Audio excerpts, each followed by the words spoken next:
Salut tout le monde, j'espère que vous allez bien. Bienvenue dans cette nouvelle vidéo pour Techno Magazine. Aujourd'hui, on va s'attaquer à un sujet qui nous concerne tous, ou presque, nos animaux de compagnie. On les adore, on passe notre temps avec eux, mais est-ce qu'on les connaît vraiment si bien que ça? Il existe une multitude de croyances populaires, des phrases qu'on entend depuis qu'on est tout petit sur leur comportement, leur capacité, leur santé. Aujourd'hui, on va démystifier les idées reçues les plus courantes sur nos animaux de compagnie. L'objectif est simple, faire le tri entre le vrai et le faux, et peut-être vous apprendre quelques petites choses surprenantes sur vos fidèles compagnons à poil, à écailles ou à plumes. On entend en effet beaucoup de choses sur les chiens et les chats, mais qu'est-ce qui est vrai? Qu'est-ce qui est faux? Par exemple, est-ce que les chats retombent vraiment toujours sur leurs pattes? Est-ce que les chiens voient le monde en noir et blanc comme dans les vieux films? Et cette fameuse règle de 1 an de chien égale 7 ans d'humain, est-elle vraiment fiable? On va se pencher sur ces questions et bien d'autres pour séparer la science de la fiction. C'est important, car mieux comprendre nos animaux, c'est aussi mieux s'en occuper et renforcer le lien qui nous unit à eux. Alors, restez bien avec nous jusqu'à la fin de la vidéo. On va passer en revue 5 des mythes les plus tenaces, en s'appuyant sur des études scientifiques et l'avis d'experts pour avoir les informations les plus précises possibles. Vous risquez d'être surpris par certaines révélations. C'est parti! On commence tout de suite avec le premier mythe, une croyance qui concerne nos amis les félins et leur incroyable agilité. On commence avec un grand classique, une phrase que tout le monde a déjà entendue. Ne t'inquiète pas, les chats retombent toujours sur leurs pattes. C'est une image très forte, presque super-héroïque, que l'on a de nos amis félins. Et il faut bien l'avouer, il y a une grande part de vérité là-dedans. Les chats possèdent une capacité assez extraordinaire qu'on appelle le réflexe de redressement. C'est un réflexe inné qui leur permet, lorsqu'ils chutent, de faire pivoter leur corps dans les airs pour orienter leurs pattes vers le sol et ainsi amortir l'impact. Ce mécanisme complexe fait appel à leur oreille interne, qui agit comme un gyroscope pour détecter leur orientation, et à leur colonne vertébrale extrêmement flexible. C'est ce qui leur permet de réaliser cette pirouette aérienne impressionnante. Cependant, et c'est là que le mythe s'effrite, ce n'est absolument pas une garantie de sécurité à 100%. Ce réflexe n'est pas infaillible. Pour qu'il fonctionne correctement, le chat a besoin d'un minimum de hauteur et donc de temps pour pouvoir effectuer sa rotation complète. Une chute de très faible hauteur, depuis une chaise par exemple, peut être paradoxalement plus dangereuse, car le chat n'aura pas le temps de se retourner. À l'inverse, une chute de très grande hauteur, même si le chat atterrit sur ses pattes, peut causer des blessures internes très graves, des fractures aux pattes, à la mâchoire ou au bassin, à cause de la violence de l'impact. Il faut donc rester extrêmement vigilant et ne jamais présumer qu'un chat est invulnérable aux chutes. Passons maintenant à nos amis les chiens. Une autre idée très répandue, presque un cliché de dessin animé, est que les chiens voient le monde exclusivement en noir et blanc.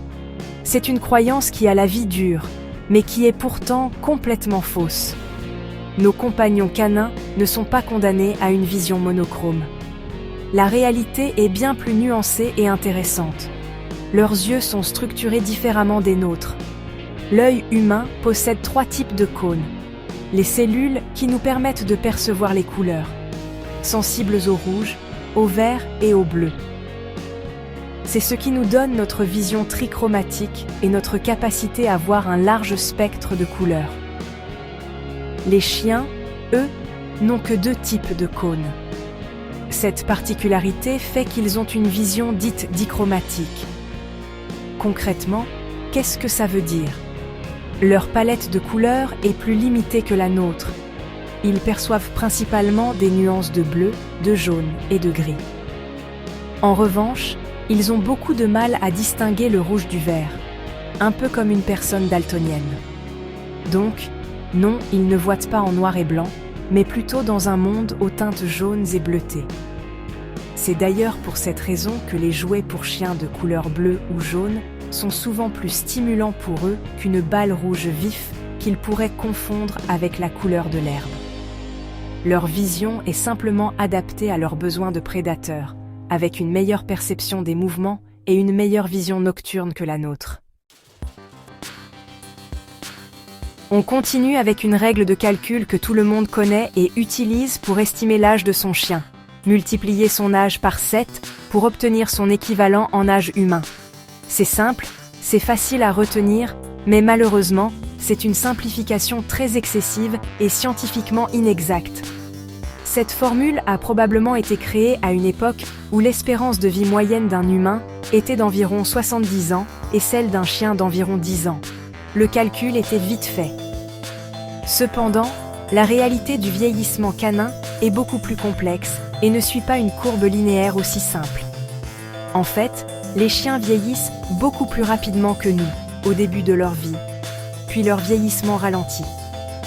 Le facteur le plus important à prendre en compte pour calculer l'âge humain d'un chien est sa taille et sa race. Un petit chien comme un chihuahua n'a pas du tout la même courbe de vieillissement qu'un grand chien comme un dog allemand. Les petits chiens ont tendance à vivre beaucoup plus longtemps. Par exemple, la première année de vie d'un chien équivaut à environ 15 ans humains, quelle que soit sa taille, car c'est une période de développement extrêmement rapide. Ensuite, le calcul se complique. Des chercheurs ont proposé des formules bien plus précises, qui montrent que l'âge et la race sont des variables cruciales. En résumé, oubliez la règle des 7 ans. Elle ne vous donnera qu'une vague estimation très approximative et souvent fausse. On quitte les mammifères pour s'intéresser à un animal de compagnie plus aquatique, le poisson rouge. Et là encore, il est victime d'un mythe tenace qui le fait passer pour l'animal le plus stupide du bocal. On dit qu'il aurait une mémoire de seulement 3 secondes. Cette idée est tellement ancrée qu'elle est devenue une expression courante pour qualifier quelqu'un d'étourdi. Pourtant, si vous avez un poisson rouge, sachez que vous sous-estimez grandement ses capacités cognitives. De nombreuses études scientifiques ont prouvé que cette croyance est totalement fausse. En réalité, les poissons rouges ont une mémoire qui peut s'étendre sur plusieurs mois, et non quelques secondes. Des expériences ont démontré leur capacité d'apprentissage et de mémorisation. Par exemple, des chercheurs ont associé un son spécifique à la distribution de nourriture. Très rapidement, les poissons ont appris à venir à la surface dès qu'ils entendaient ce son. Et même après plusieurs mois sans entendre le son, ils s'en souvenaient et réagissèrent de la même manière lorsqu'il était rejoué. Ils sont également capables de reconnaître des formes, des couleurs et même le visage de leur propriétaire. Ils peuvent apprendre à naviguer dans des labyrinthes ou à pousser un levier pour obtenir une récompense. Alors, la prochaine fois que vous regarderez votre poisson rouge tourner dans son bocal, souvenez-vous qu'il se souvient probablement de vous et de l'heure à laquelle vous le nourrissez habituellement. Pour notre dernier mythe, revenons à nos amis les chats. On dit souvent qu'ils détestent l'eau et qu'essayer de donner un bain à un chat est une mission quasi suicidaire. Il y a, comme souvent, une part de vérité. La plupart des chats domestiques n'apprécient effectivement pas d'être mouillés. Plusieurs raisons peuvent l'expliquer. D'abord, leur fourrure, une fois imbibée d'eau, devient très lourde. Les gène dans leurs mouvements et met beaucoup de temps à sécher, ce qui peut provoquer une sensation d'inconfort et une perte de chaleur corporelle. De plus, beaucoup de chats n'ont tout simplement pas été habitués au contact de l'eau lorsqu'ils étaient chatons. L'élément leur est donc étranger et potentiellement effrayant. Cependant, affirmer que tous les chats détestent l'eau est une généralisation abusive. Il existe des exceptions notables. Certaines races de chats sont même connues pour leur affinité avec l'eau. C'est le cas par exemple du turc de Van, souvent surnommé le chat nageur, qui adore piquer une tête. Le Maine Coon ou le Bengale sont aussi des races qui peuvent se montrer curieuses et joueuses avec l'eau. Au-delà de la race, c'est aussi une question d'individu et d'habitude. Certains chats domestiques, par simple curiosité, aiment jouer avec l'eau qui coule du robinet ou tremper une patte dans leur gamelle. Il ne faut donc pas mettre tous les chats dans le même sac, ou plutôt dans la même baignoire. Et voilà, on arrive à la fin de cette vidéo. J'espère qu'elle vous a plu et que vous avez appris des choses surprenantes sur vos compagnons. Comme on l'a vu, derrière chaque croyance populaire se cache souvent une réalité scientifique bien plus complexe et fascinante. Nos animaux sont bien plus que les caricatures que l'on se fait d'eux. Les chats ne sont pas des acrobates invincibles. Les chiens voient un monde coloré qui leur est propre. Leur âge ne se calcule pas si simplement. Les poissons rouges sont loin d'être stupides, et certains chats peuvent même apprécier une bonne baignade. Le plus important à retenir, c'est que chaque animal est un individu unique. Au-delà des généralités sur les espèces ou les races, il y a le caractère, l'histoire et les habitudes de votre propre compagnon. Prendre le temps de les observer et de déconstruire les idées reçues, c'est le meilleur moyen de les comprendre et de répondre au mieux à leurs besoins.